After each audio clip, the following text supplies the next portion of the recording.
사도신경으로 우리의 신앙을 고백하며 새벽 예배 하나님께 올려드리겠습니다.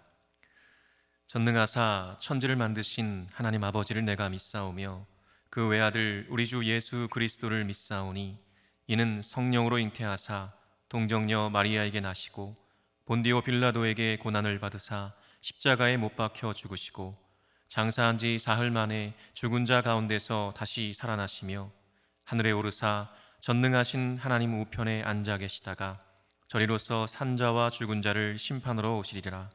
성령을 믿사오며 거룩한 공예와 성도가 서로 교통하는 것과 죄를 사하여 주시는 것과 몸이 다시 사는 것과 영원히 사는 것을 믿사옵나이다. 아멘. 이 시간 우리에게 주시는 하나님의 말씀은 신명기 5장 1절에서 11절 말씀입니다. 신명기 5장 1절에서 11절 말씀 제가 봉독하겠습니다. 모세가 온 이스라엘을 불러 그들에게 이르되 이스라엘아, 오늘 내가 너희의 귀에 말하는 규례와 법도를 듣고 그것을 배우며 지켜 행하라. 우리 하나님 여호와께서 호렙산에서 우리와 언약을 세우셨나니 이 언약은 여호와께서 우리 조상들과 세우신 것이 아니요 오늘 여기 살아있는 우리 곧 우리와 세우신 것이라. 여호와께서 산 위 불 가운데에서 너희와 대면하여 말씀하시매 그때 너희가 불을 두려워하여 산에 오르지 못하므로 내가 여호와와 너희 중간에 서서 여호와의 말씀을 너희에게 전하였노라. 여호와께서 이르시되 나는 너를 애굽 땅 종되었던 집에서 인도하여 낸 내 하나님 여호와라. 나 외에는 다른 신들을 내게 두지 말지니라. 너는 자기를 위하여 새긴 우상을 만들지 말고 위로 하늘에 있는 것이나 아래로 땅에 있는 것이나 땅 및 물속에 있는 것에 어떤 형상도 만들지 말며 그것들에게 절하지 말며 그것들을 섬기지 말라. 나 내 하나님 여호와는 질투하는 하나님인즉 나를 미워하는 자의 죄를 갚되 아버지로부터 아들에게로 3, 4대까지 이르게 하거니와 나를 사랑하고 내 계명을 지키는 자에게는 1000대까지 은혜를 베푸느니라. 너는 내 하나님 여호와의 이름을 망령되이 일컫지 말라. 나 여호와는 내 이름을 망령되이 일컫는 자를 죄 없는 줄로 인정하지 아니하리라. 아멘. 함께 기도하겠습니다. 거룩하신 하나님, 오늘 이 새벽에도 살아계신 주님을 예배하는 특권을 주시니 감사합니다. 죽음을 이기시고 부활하신 주님을 기뻐하며 예배하는 것이 얼마나 큰 복인지요. 사랑의 주님, 그러나 지금 온 세상은 사망의 냄새로 가득하며 두려움과 근심 속에 어두운 터널을 지나고 있습니다. 죽음을 이기신 부활의 권능으로 임하사 이 세상을 감염병과 그보다 더한 결과를 가져오는 죄로부터 구원하여 주옵소서. 이 끝이 보이지 않는 어두운 터널에 생명의 빛을 비춰 주옵소서. 오늘도 간절한 마음으로 기도하며 하루를 시작하는 한 사랑의 성도들을 지켜 보호하여 주시고 어떤 상황 속에서도 늘 주님과 동행하는 참된 믿음의 사람 되게 하여 주옵소서. 물리적으로는 반드시 거리를 두어야겠으나 우리의 심령으로는 하나님과 그리고 우리의 이웃들과 더욱 가까이 하는 은혜의 시간이 되게 하여 주옵소서. 오늘도 진리의 말씀으로 우리를 가르쳐 주시고 그 말씀 따라 순종하며 걷는 한 날 되게 하여 주옵소서. 예수 그리스도의 이름으로 기도합니다. 아멘. 할렐루야. 살아계신 하나님을 찬양합니다. 우리 주님의 부활의 권능이 여러분 모두와 함께 하시기를 간절히 축원합니다. 이 새벽에 오늘도 질투하시는 하나님이라는 제목으로 말씀 전하겠습니다. 코로나19로 인해서 함께 모여 예배할 수 없는 상황에서도 사순절 40일 동안 새벽에 매일 말씀을 듣고 서로 온라인상에서 받은 은혜를 나누며 이겨오신 우리 성도님들의 모습을 보면서 참 많은 은혜와 감동을 받았는데요. 오늘부터는 다시 큐티 생명의 삶 본문인 신명기 말씀으로 은혜를 나누도록 하겠습니다. 신명기는 전무후무한 지도자인 모세가 자신의 죽음을 앞에 두고 이스라엘 백성들에게 유언과 같이 남긴 가르침을 기록한 책입니다. 무엇보다 하나님께서 이스라엘을 애굽의 종살이에서 구원하시고 또 그들을 하나님의 백성으로 삼으시며 행하셨던 그 모든 일들과 언약, 율법을 다시금 확인하고 새롭게 하는 내용이 중심을 이루고 있습니다. 사실 신명기의 내용을 처음으로 대했던 이들은 출애굽 1세대들이 아니었죠. 광야에서 자랐거나 태어난 2세들이 바로 첫 번째 청자였습니다. 왜냐하면 1세대들은 하나님께 불신앙, 불순종함으로 인해서 약속의 땅 가나안에 들어가지 못하고 광야에서 죽어야만 했기 때문이죠. 모세마저도 가나안에 들어갈 수 없었습니다. 신명기 4장 마지막 부분에 보면 모세가 출애굽 2세대들에게 말하는 장소가 기록되어 있는데요. 바로 요단 동쪽 벳볼 맞은편 골짜기입니다. 이곳은 이스라엘이 아모리 족속의 두 왕인 시혼과 옥을 쳐서 멸하여 얻은 땅이었습니다. 바로 눈앞에 하나님이 약속하신 가나안 땅이 보이지만 아직 들어가지 못한 상황, 그리고 모세 자신도 들어갈 수 없는 상황에서 마지막으로 출애굽 2세대들, 즉 자식과 같은 그 백성들을 바라보면서 행한 유언과도 같은 가르침이 바로 이 신명기 말씀인 것이죠. 자식 같은 백성들을 남겨두고 떠나야 하는 이 모세의 입장에서 얼마나 걱정스럽고 또 안쓰러웠을까요? 여러 가지 복잡한 심정을 가지고 있을 모세가 지금 백성들을 불러 모읍니다. 그리고 던지는 첫 마디가 바로 5장 1절인데요. 이렇게 기록합니다. 모세가 온 이스라엘을 불러 그들에게 이르되 이스라엘아 오늘 내가 너희의 귀에 말하는 규례와 법도를 듣고 그것을 배우며 지켜 행하라. 아멘. 규례와 법도를 듣고 그것을 배우며 지켜 행하라고 명령합니다. 이 규례와 법도가 무엇이겠습니까? 맞습니다. 바로 하나님의 말씀이죠.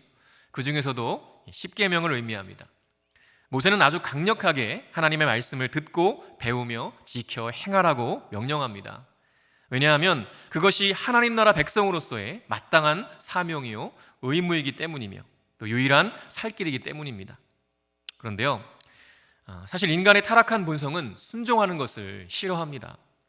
하지 말라고 하면 더 하고 싶고요, 그렇게 하면서 쾌감을 느끼죠. 모세는 그 사실을 1세대들과의 그 경험을 통해서 너무나 잘 알고 있었습니다. 2세대 너희들마저 부모들처럼 불순종, 불신앙하면 안 된다. 그러면 다 죽는다 라는 심정이었을 것입니다. 이런 상황 속에서 모세는 이어서 말합니다. 2절과 3절입니다. 우리 하나님 여호와께서 호렙산에서 우리와 언약을 세우셨나니 이 언약은 여호와께서 우리 조상들과 세우신 것이 아니요 오늘 여기 살아있는 우리 곧 우리와 세우신 것이라. 네. 사실 십계명은 이미 출애굽 초기에 1세대들과 호렙산에서 언약하시며 주신 계명이었습니다. 그러니 지금의 2세대들 입장에서는 자신들의 부모님들이 하나님께 받은 것이지 자신들은 직접적인 관련이 없다고 생각할 수 있습니다.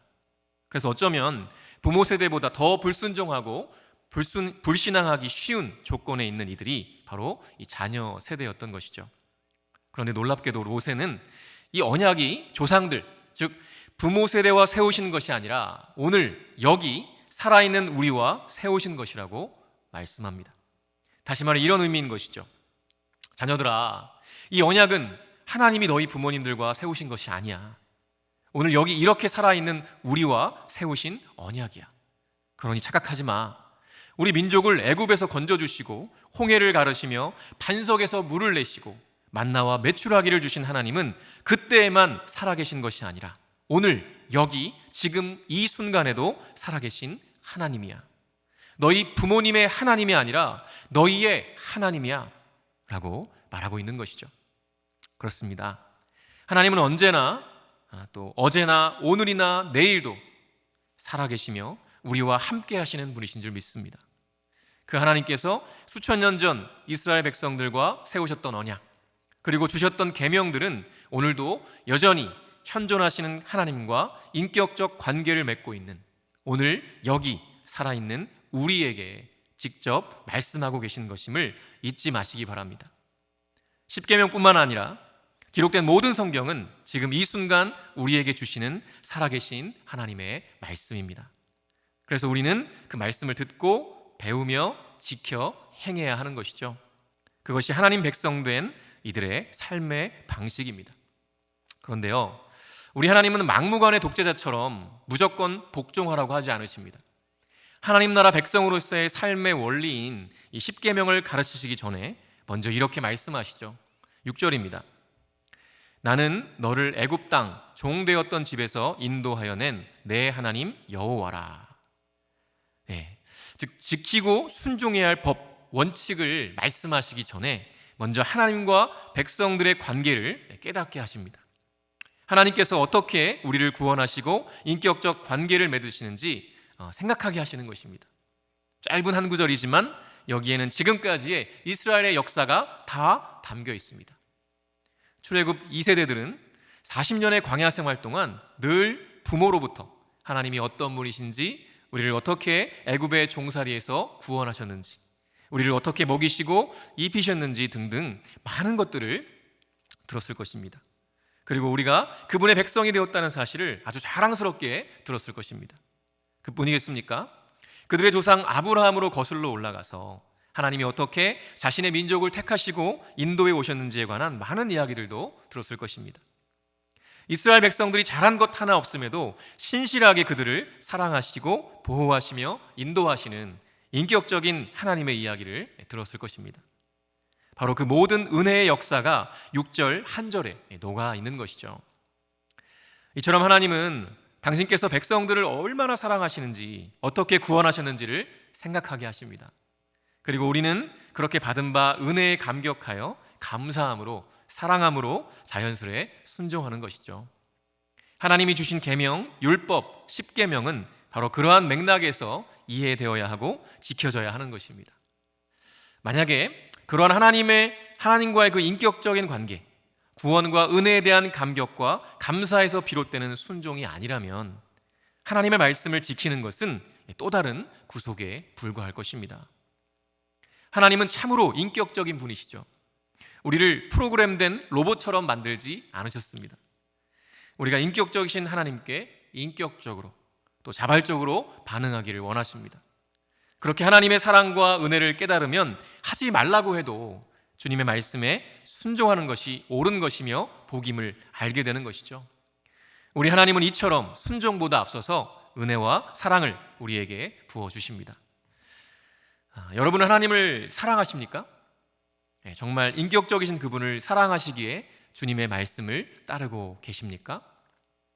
만일 내 안에 하나님의 말씀이 억지로 지켜야만 하는 또 하나의 숙제가 되었다면 우리 주님의 마음이 참으로 아프실 것입니다. 그러니 이 시간 주님의 존전으로 나아가시기 바랍니다. 그분의 존전에 엎드려서 주님이 베푸신 그 놀라운 구원과 은혜와 사랑, 그 희생과 섬김을 떠올려 보십시오. 수천 년 전 이스라엘에게만 함께 하신 것이 아니라 오늘 여기 살아있는 나와 우리와 동일하게 함께 하시며 은혜를 베푸시는 그 주님의 사랑 안에 깊이 잠기시기 바랍니다. 순종보다 은혜와 사랑이 먼저입니다. 우리 주님은 인격적이고 자발적인 순종을 기뻐하십니다. 우리가 자발적으로 주님의 말씀에 구속되기를 원하시는 것이죠. 사실 그것이 참된 자유입니다. 이렇게 우리가 준비되면 주님의 말씀이 보이기 시작합니다. 오늘 말씀에서도 은혜와 사랑을 기억하게 하시고 난 후에 드디어 십계명을 말씀하십니다. 7절부터 11절 말씀인데요, 제1계명부터 3계명까지가 기록되어 있습니다. 우리가 너무나 잘 아는 말씀이죠. 저는 이 말씀을 묵상하다가 9절에 나오는 내 하나님 여호와는 질투하는 하나님이라는 말씀이 눈에 확 들어왔습니다.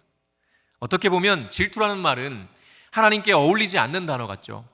그런데요, 좀 더 깊이 묵상하다 보니까 질투라는 단어는 사실 하나님께 가장 잘 어울리는 단어다라는 것을 깨닫게 되었습니다. 하나님은 갈대아 우르에서 우상장수의 아들로 태어났고 결혼해서는 아이를 낳을 수 없는 상황에 있던 아무 소망 없는 아브람을 택하여 부르셨습니다. 그리고 그를 통해서 하나님의 나라를 세워가기 시작하셨죠. 하나님은 아브라함과 그의 후손들이 하나님을 잘 모르고 늘 좌충우돌하며 하나님을 실망시킬 때에도 한결같이 그들을 놓지 않으시고 보호하시고 인도하셨습니다. 이스라엘이 애굽의 종살이를 할 때에도 그대로 두지 않으시고 그들의 고통의 소리를 들으셨고 결국 그들을 구원해 내셨습니다. 오늘 우리가 읽은 이 신명기 말씀은 여기서 끝이지만요, 저와 여러분은 훨씬 더 많은 이야기들을 알고 있습니다. 그토록 사랑하시고 은혜를 베푸시는 하나님을 우리는 반복적으로 배반하고 불순종하고 불신앙하며 주님의 마음을 아프게 했죠. 그럼에도 하나님은 우리를 구원하시기 위해서 결국 독생자 예수 그리스도를 십자가에 내어 주기까지 하셨습니다. 자신의 모든 것을 내어 주신 것이죠. 만일 우리가 우리를 향하신 하나님의 사랑과 희생을 안다면 하나님이 아니라 다른 우상들을 섬기고 기웃거리며 하나님을 자기 욕망을 위해 이용하려는 짓은 하지 않을 것입니다. 그런데 만약 하나님께서 그렇게 하고 있는 우리를 보신다면 어떠실까요? 우리의 경우를 생각해 볼까요? 여러분이 사랑하는 사람에게 많은 것들을 헌신하고 섬겼는데 그 사람이 다른 사람을 사랑하거나 기웃거린다면 어떠신가요? 질투하시겠죠. 내게 있는 작은 무엇 하나만 주어도 그 사람에 대한 권리가 자신에게 있는 줄 알고 질투하는 우리인데 하물며 하나님은 어떠실까요? 죄인된 우리를 위해 모든 것을 내어주신 그분이 다른 우상에게 기웃거리는 우리를 보신다면 어떠실까요? 타락한 인간은 그 누구도 인간을 독차지할 권리가 없습니다. 그러나 이 세상과 인간을 만드시고 사랑하셔서 십자가에 죽기까지 하신 하나님, 유일무이하신 하나님은 우리에 대한 마땅한 권리를 가지신 유일한 분이십니다. 그럼에도 자신의 백성을 아무것도 아닌 우상과 욕망에게 빼앗긴다면 말이 안 되는 것이죠. 그래서 하나님은 질투하십니다. 질투라는 말은 어쩌면 하나님께만 어울리는 말이 아닐까요? 이 세상에 유일무이하신 그분께서 자신의 모든 것을 내어주셨음에도 여전히 자신의 욕망을 쫓아 살아가는 우리를 향해 불같은 질투를 하시는 것은 너무나 당연한 일일 것입니다. 우리를 위해 자신의 모든 것을 내어주신 하나님은 오늘도 살아계신 인격적인 하나님이십니다. 그리고 오늘도 살아계시며 우리와 함께 하시는 그 하나님은 오늘도 질투하시는 하나님이십니다. 그러니 우리가 그런 하나님의 진심을 안다면 하나님 외에 그 어떤 누구도 어떤 것도 그분의 자리를 차지하게 두지 마시기 바랍니다. 내 인생의 주인은 나 자신도 돈도 명예도 권력도 다른 사람도 아닌 오직 유일하신 하나님 한 분뿐이십니다. 내 안에 있는 추한 정욕과 싸우시기 바랍니다. 오늘도 질투하시는 하나님께서 저와 여러분을 사랑하시기에 질투하신다는 사실을 반드시 기억하시며 그렇게 승리하시는 저 여러분 되시기를 간절히 축원합니다. 주기도문으로 예배를 마치겠습니다. 하늘에 계신 우리 아버지여, 이름이 거룩히 여김을 받으시오며 나라가 임하시오며 뜻이 하늘에서 이루어진 것 같이 땅에서도 이루어지이다. 오늘 우리에게 일용할 양식을 주시옵고 우리가 우리에게 죄 지은 자를 사하여 준 것 같이 우리 죄를 사하여 주시옵고 우리를 시험에 들게 하지 마시옵고 다만 악에서 구하시옵소서. 나라와 권세와 영광이 아버지께 영원히 있사옵나이다. 아멘.